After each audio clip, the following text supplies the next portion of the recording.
ಹರೇ ಶ್ರೀ.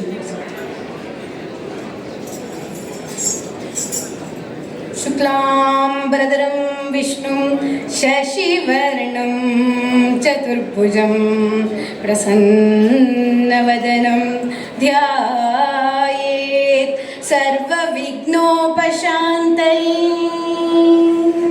ನಮ್ಮಮ್ಮ ಶಾರದೆ ಉಮಾ ಮಹೇಶ್ವರಿ ನಿಮ್ಮೊಳಗಿನ ನ್ಯಾರಮ್ಮ. ಕಮ್ಮಗೊಲ್ಲನ ವೈರಿಸುತನಾದ ಸೊಂಡಿಲ ಹೆಮ್ಮೆಯ ಗಣನಾಥನೇ ಅಮ್ಮಯ್ಯ. ನಮ್ಮಮ್ಮ ಶಾರದೆ ಉಮಾ ಮಹೇಶ್ವರಿ ನಿಮ್ಮೊಳಗಿನ ನ್ಯಾರಮ್ಮ. ಕೀರ್ತನಾರಂಭ ಕಾಲದಲ್ಲಿ ಸಕಲ ಲೋಕವಂದ್ಯನಾಗಿರ್ತಕ್ಕಂಥ ಪರಮಾತ್ಮನ ಕರುಣೆಯನ್ನು ಬೇಡುತ್ತಾ, ಭಾರತಾಂಬೆಯ ಚರಣಗಳಿಗೆ ನಮಿಸುತ್ತಾ, ತಾಯಿ ಭುವನೇಶ್ವರಿಯ ಕೃಪೆಯನ್ನು ಬೇಡುತ್ತಾ, ಕನ್ನಡ ರಾಜ್ಯೋತ್ಸವದ ಶುಭ ಕಾಮನೆಗಳನ್ನ ಕೋರುತ್ತಾ, ಕರ್ನಾಟಕ ವಿಜಯ, ನಮ್ಮ ಕನ್ನಡ ನಾಡಿನ ವಿಜಯದ ಕಥೆಯನ್ನು ಕೇಳಿ ನಾವೆಲ್ಲರೂ ಆ ಕನ್ನಡಾಂಬೆಯ ಕೃಪೆಗೆ, ತಾಯಿ ಭುವನೇಶ್ವರಿಯ ಕೃಪೆಗೆ ಭಾಗಿಗಳಾಗೋಣ.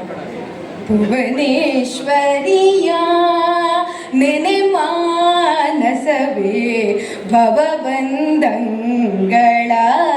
ಭೀತಿಯ ಬಿಡು ನೀ ಭುವನೇಶ್ವರಿಯ.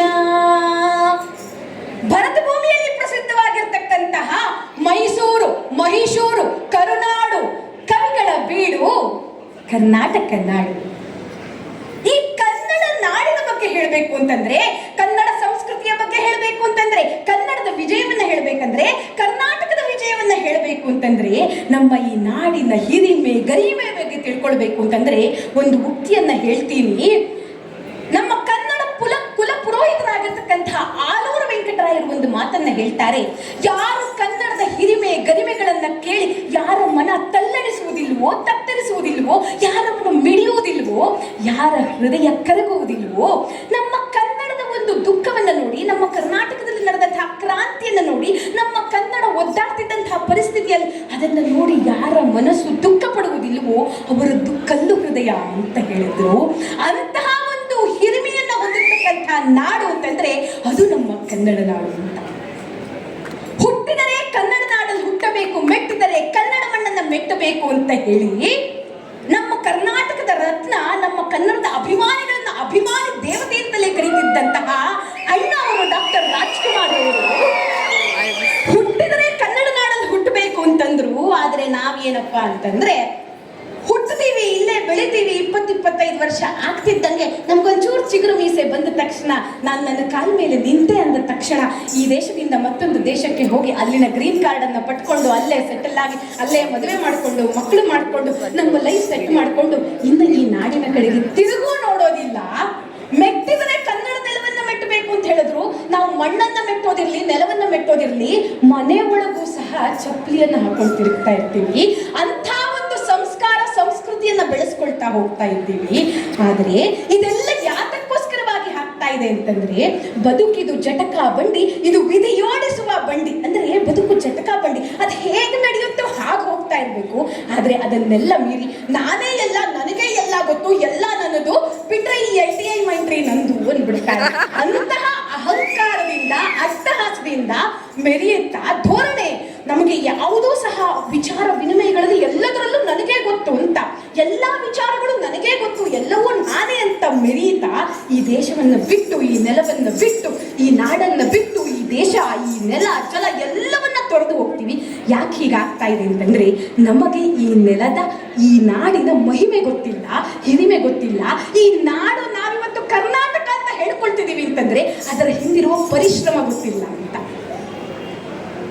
ಭರತ ಭೂಮಿಯಲ್ಲಿ ಹಲವಾರು ರಾಜಾದಿರಾಜರು ಆಳಿದ್ರು. ಆದರೆ ದಕ್ಷಿಣ ಭಾರತಕ್ಕೆ ಬರೋದಾದ್ರೆ ಕದಂಬರು, ಹೊಯ್ಸಳರು, ಚಾಳುಕ್ಯರು ಅವರು ಕೊಟ್ಟಿರ್ತಕ್ಕಂತಹ ಕೊಡುಗೆಗಳನ್ನು ನೋಡೋದಾದ್ರೆ, ಕದಂಬರ ಕಾಲದಲ್ಲಿ ಕನ್ನಡವನ್ನ ಆಡಳಿತದಲ್ಲಿ ಬಳಸ್ತಾ ಇದ್ರು ಮೊದಲ ಬಾರಿಗೆ.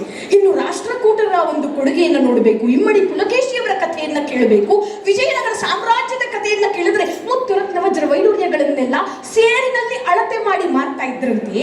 ಆ ವಿಜಯನಗರ ಸಾಮ್ರಾಜ್ಯದಲ್ಲಿ ಇದ್ದಂತಹ ಹಂಪಿ ನಗರದಲ್ಲಿ ವ್ಯಾಸರಾಜರ ಅಡಿಯಲ್ಲಿ ಬೆಳೆದಂತಹ ನವಕೋಟಿ ನಾರಾಯಣ ಅಂತ ಕರಿತೀವಿ. ಕೇವಲ ಒಬ್ಬ ವ್ಯಕ್ತಿಯ ಆಸ್ತಿ ಎಷ್ಟಿತ್ತು ಅಂತ ಹೇಳ್ತೀನಿ. ನವಕೋಟಿ ನಾರಾಯಣ ಯಾರು ಅಂತಂದ್ರೆ, ಆ ನವಕೋಟಿ 500 ವರ್ಷಗಳ ಹಿಂದೆ ನವಕೋಟಿ ನಾರಾಯಣ ಅಂತ ಕರೆಸಲ್ಪಡ್ತಾ ಇದ್ವು. ಅವರ ಐಶ್ವರ್ಯ ಎಷ್ಟಿತ್ತು ಅಂತ ವಿದೇಶದಲ್ಲಿ ಒಬ್ಬ ಹಿರಿಯ ವಾಗ್ಮಿ ಪ್ರವಚನಕಾರರು ಅರಳುಮಲ್ಲಿಗೆ ಪಾರ್ಥಸಾರಥಿ ಅವರು ಕ್ಯಾಲ್ಕುಲೇಟ್ ಮಾಡಿಸಿ ಹೇಳ್ತಾರೆ. ನವಕೋಟಿ ಅಂದ್ರೆ ಎಷ್ಟಿತ್ತು ಅಂತ ಅವರೊಂದು ರಿಪೋರ್ಟ್ ಅನ್ನ ಕೊಡ್ತಾರಂತೆ. Dear Aralumallige Parthasarathi, please find attached the computation of net worth of today's net worth of Navakoti Narayana who was popularly called as Purandara ದಾಸರು ಈಸ್ $2,592,922 zillion US dollars ಅಂತ ಹೇಳ್ತಾರೆ. 500 ವರ್ಷಗಳ ಹಿಂದೆ ಜಗತ್ತಿನ ಅತಿ ದೊಡ್ಡ ಶ್ರೀಮಂತ ವ್ಯಕ್ತಿ ಬಿಲ್ ಗೇಟ್ಸ್ ಪುರಂದರ ದಾಸರಿಗಿಂತ 23,250,000,000 ಪಟ್ಟು ಬಡವ ಅಂತ ಹೇಳ್ತಾರೆ. ಹಾಗಾದ್ರೆ ಒಬ್ಬ ವ್ಯಕ್ತಿಯ ಆಸ್ತಿ ಎಷ್ಟಿತ್ತು ಅಂತಂದ್ರೆ ನಮ್ಮ ಇಡೀ ಕನ್ನಡ ನಾಡಿನ ಆಸ್ತಿ ಎಷ್ಟಿತ್ತು ಅಂತ ನಾವು ನೆನೆಸ್ಕೊಳ್ಬೇಕಾಗತ್ತೆ. ಅದು ನಮ್ಮ ಕನ್ನಡ ನಾಡಿನಲ್ಲಿದ್ದಂತಹ ಶ್ರೀಮಂತಿಕೆ, ಅದು ನಮ್ಮ ಕನ್ನಡ ನಾಡಿನ ಐಶ್ವರ್ಯ, ಅದು ನಮ್ಮ ಕನ್ನಡ ನೆಲದಲ್ಲಿದ್ದಂತಹ ಒಂದು ಹಿರಿಮೆ, ಅದು ನಮ್ಮ ಕರ್ನಾಟಕದ ವಿಜಯ ಅಂತ. 1947ರಲ್ಲಿ ಇಡೀ ಭರತಖಂಡದಲ್ಲಿ ಸ್ವಾತಂತ್ರ್ಯೋತ್ಸವ ಎಲ್ಲರೂ ಸಂಭ್ರಮ ಸಡಗರದಿಂದ ಆಚರಿಸಿದ್ರು. ಇಡೀ ನಾಡಿಗೆ ಸ್ವಾತಂತ್ರ್ಯ, ಇಡೀ ದೇಶಕ್ಕೆ ಸ್ವಾತಂತ್ರ್ಯ. ಆದರೆ ದಕ್ಷಿಣ ಭಾರತದ ಇಡೀ ಉದ್ದಗಲಕ್ಕೂ ಹರಡಿದಂತಹ ಪ್ರದೇಶಗಳಲ್ಲಿ ನಮಗೆ ಅಂತ ಹೇಳ್ಕೊಳ್ಳಿಕ್ಕೆ ಒಂದು ನಾಡಿರಲಿಲ್ಲ. ನಾನು ಕನ್ನಡದವನು ಅಂತ ಹೇಳ್ಕೊಳ್ಳಿಕ್ಕೆ ಆಗ್ತಿರ್ಲಿಲ್ಲ. ಕರ್ನಾಟಕ ಅನ್ನೋ ಪ್ರದೇಶನೇ ಇರಲಿಲ್ಲ. ಮದ್ರಾಸ್ ಕನ್ನಡ, ಹೈದರಾಬಾದ್ ಕನ್ನಡ, ಬಾಂಬೆ ಕನ್ನಡ, ಹೀಗೆ ಚಿತ್ರವಾಗಿ ಹೋಗಿದ್ದು ನಮ್ಮೆಲ್ಲರಿಗೂ ಸಹ ಹೇಳ್ಕೊಳ್ಳಿಕ್ಕೆ ಅಂತ ಒಂದು ನಾಡು ಬೇಕಲ್ಲ. ನೀನು ಯಾರು ಅಂತಂದ್ರೆ ನಾನು ಕನ್ನಡದವನು, ನೀನು ಯಾರ ಮಗ ಅಂದ ತಕ್ಷಣ ನಮ್ಮ ತಂದೆ ತಾಯಿಯ ಹೆಸರನ್ನ ಹೇಳ್ತೀವಿ. ಆದರೆ ನಾವು ಇವತ್ತು ಇಲ್ಲಿ ಹುಟ್ಟು ಉಸಿರಾಡ್ತಾ ಇದ್ದೀವಿ ಅಂತಂದ್ರೆ ಕನ್ನಡ ನಾಡನವನು ಅಂತ ಹೇಳ್ಕೊಳ್ತಿದ್ದೀವಿ ಅಂತಂದ್ರೆ ನಮಗೆ ಅನಾಥ ಪ್ರಜ್ಞೆ ಕಾಡಬಾರ್ದು ಅಂತೇಳಿ ಆಗಿನ ಕಾಲದಲ್ಲಿ ಹಲೂರು ವೆಂಕಟರಯ್ಯರು, ಕೆಂಗಲ್ ಹನುಮಂತರಾಯರು, ಸಚ್ಚಿದಾನಂದ ಎಷ್ಟು ಜನ ಈ ಕನ್ನಡ ನಾಡಿಗೋಸ್ಕರವಾಗಿ, ಕರ್ನಾಟಕ ಏಕೀಕರಣಕ್ಕೋಸ್ಕರವಾಗಿ ಹೋರಾಡಿದ್ರು ಅಂತಂದ್ರೆ ಕೊನೆಗೆ 1956ರಲ್ಲಿ ನವೆಂಬರ್ 1ನೇ ತಾರೀಕು ಮೈಸೂರು ನಗರ ಅಂತ ಕರೆಯಲ್ಪಡುತ್ತದೆ. ಯಾಕೆ ಮೈಸೂರು ನಗರ ಅಂತ ಹೇಳ್ತೀನಿ? ಈ ಒಡೆಯರವರ ಕಾಲದಲ್ಲಿ ಆದಂತಹ ಸುಧಾರಣೆಗಳು, ಬದಲಾವಣೆಗಳನ್ನ ನಾವಿವತ್ತು ಕುಡಿತಾ ಇರುವ ನೀರು ಕೂಡ ಅವರ ಭಿಕ್ಷೆ. ಆದರೆ ನಮಗೆ ಅದು ಯಾವುದರ ಅರಿವೂ ಇಲ್ಲ, ಅದರ ಯಾವುದರ ಒಂದು ಅಗತ್ಯವೂ ಇಲ್ಲ. ಕೇವಲ ನವೆಂಬರ್ ತಿಂಗಳು ಬಂದಾಗ ಮಾತ್ರ ಕನ್ನಡ ಕನ್ನಡ ಕನ್ನಡ ಅಂತ ಎಲ್ಲ ಕಡೆ ತಿರುಗ್ತಾ ಇರ್ತೀವಿ. ಇನ್ನು ಕನ್ನಡದ ಭಾಷೆಗೆ ಬಂತು ಅಂತಂದ್ರೆ, ಅದರ ಸೊಗಡಿಗೆ ಬಂತು ಅಂತಂದ್ರೆ, ಕನ್ನಡದ ಕವಿಗಳಿಗೆ ಬಂತು ಅಂತಂದ್ರೆ GP ರಾಜರತ್ನಂ ಅವರು ಹೇಳ್ತಾರೆ, ನರಕ ಕೇಳಿಸಿ ನಾರ್ಗೆ ಸೀಳಿಸಿ ಬಾಯಿ ಹೊಲಿಸಿದ್ರು ಸಹ ಮೂಗ್ನಲ್ಲಿ ಕನ್ನಡ ಮಾತಾಡ್ತೀನಿ ಅಂತ ಹೇಳ್ತಾರೆ. ನಮಗೆ ಈಗಿನ ಕಾಲದಲ್ಲಿ ನಿತ್ಯ ಜೀವನದಲ್ಲಿ ಕಣ್ಣು, ಕೈ, ಕಾಲು, ಬಾಯಿ, ನಾಲ್ಗೆ ಎಲ್ಲವೂ ಸರಿ ಇದ್ರೂ ಕೇವಲ ಇಲ್ಲಿ ಚರ್ಚ್ ಸ್ಟ್ರೀಟ್ಗೋ ಮತ್ತೊಂದು ಕಡೆಗೋ ಹೋದ್ರೆ ಅಲ್ಲಿ ಮಾತಾಡ್ತಾ ಇರ್ತಾರೆ. ನೀವು ಕೇಳಿಸ್ಕೊಳ್ಬೇಕು, ನಾನು ಆ್ಯಕ್ಚುಲಿ ಇದೀನಿ ಬೆಂಗಳೂರಲ್ಲಿ 20 years ಇಂದ, ಬಟ್ ಏನಂದರೆ ನನಗೆ ಕನ್ನಡ ಸ್ವಲ್ಪ ಬರುತ್ತೆ. ಬಿಕಾಸ್ ನಾನು ಆ್ಯಕ್ಚುಲಿ ನಾನು ಓದಿದ್ದು ಕಾನ್ವೆಂಟ್ ಸ್ಕೂಲಲ್ಲಿ, ನಮಗೆ ಬರೀ ಇಂಗ್ಲೀಷ್ ಮೀಡಿಯಮ್ ಇತ್ತು. ಬೆಂಗಳೂರು ಹೇಗಿದ್ಯಮ್ಮ ಅಂತಂದರೆ ನಾನು ಹೋಗಿರೋದು ಬರೀ ಕೋರಾ ಮತ್ತು JP, ನಾನು ಬೇರೆ ಎಲ್ಲೂ ಅಷ್ಟು ಹೋಗಲ್ಲಪ್ಪ, ಟ್ರಾಫಿಕ್ ಅಂತ. ಅಚ್ಚ ಕನ್ನಡದಲ್ಲಿ ಸ್ವಚ್ಛವಾಗಿ ಮಾತಾಡ್ಲಿಕ್ಕೆ ಬರ್ತಾ ಇದ್ರು ಸಹ ಅಲ್ಲಿ ಯಾರಾದರೂ ಇಂಟರ್ವ್ಯೂ ಮಾಡಿದ್ರೆ ಕೇವಲ ಆ ಪ್ರದೇಶಗಳಲ್ಲಿ ತಿರುಗಬೇಕಾದ್ರೆ ಮಾತ್ರ ಈ ಸ್ಲ್ಯಾಂಗ್ ಬರುತ್ತೆ. ಅಲ್ಲಿ ಮುಗಿದ ತಕ್ಷಣನೇ ಆ ಮೈ ಗಿಳಿಸಿದ ತಕ್ಷಣನೇ ನಡಿ ಮಚ್ಚ ಹೋಗೋಣ ಅಂತಿರ್ತಾರೆ. ಇಂತಹ ಕನ್ನಡದವರು ಈಗಿನ ಕಾಲದಲ್ಲಿ ಬೆಳೆಯುತ್ತಿದ್ದಾರೆ, ಇಂತಹ ಕನ್ನಡ ನಾಡಿನ ಜನತೆ ಬೆಳೀತಾ ಇದ್ದಾರೆ.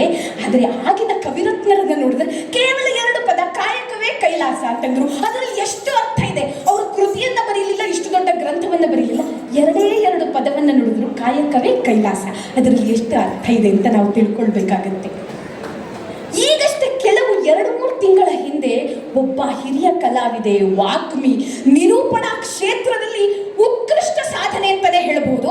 ಇವತ್ತಿಗೆ ನಿರೂಪಣೆ ಅನ್ನೋದಕ್ಕೊಂದು ಬೆಲೆ ಇದೆ ಅಂತಂದ್ರೆ ಆಕೆಯಿಂದ ಅಪ್ಪಣ್ಣನಂತಹ ಒಬ್ಬ ಒಳ್ಳೆ ಕ್ಷೇತ್ರವನ್ನ ನಾವು ಕಳ್ಕೊಂಡ್ವಿ. ಆಕೆ ನೀಡಿರ್ತಕ್ಕಂತಹ ನಿರೂಪಣಾ ಕಾರ್ಯಕ್ರಮದ ಸಂಖ್ಯೆ 8,000ಕ್ಕೂ ಹೆಚ್ಚು. ಇದು ನಮಗೆ ಯಾರಿಗೂ ಗೊತ್ತೇ ಇಲ್ಲ. ಆದರೆ ಕನ್ನಡಕ್ಕೆ ಈಕೆ ನೀಡಿರ್ತಕ್ಕಂತಹ ಕೊಡುಗೆ 3 ವರ್ಷಗಳ ಹಿಂದೆ ಡಾಕ್ಟರ್ ಪುನೀತ್ ರಾಜ್ಕುಮಾರ್ ಅವರನ್ನ ಕೇಳ್ಕೊಂಡ್ವಿ. ಅವರು ಏನೋ ನಮಗ್ ಬಂದು 1 ಲಕ್ಷ ಕೊಟ್ಟರು, 10 ಲಕ್ಷ ಕೊಟ್ಟರು, ಏನೋ ನನ್ನ ಜೀವಕ್ಕೆ ಬಂದು ನನಗೆ ಸಹಾಯ ಮಾಡಿದ್ರು, ನಾನು ಆಸ್ಪತ್ರೆಯಲ್ಲಿದ್ದಾಗ ನನಗೇನೋ ತಂದು ಕೊಟ್ಟರು ಅಲ್ಲ.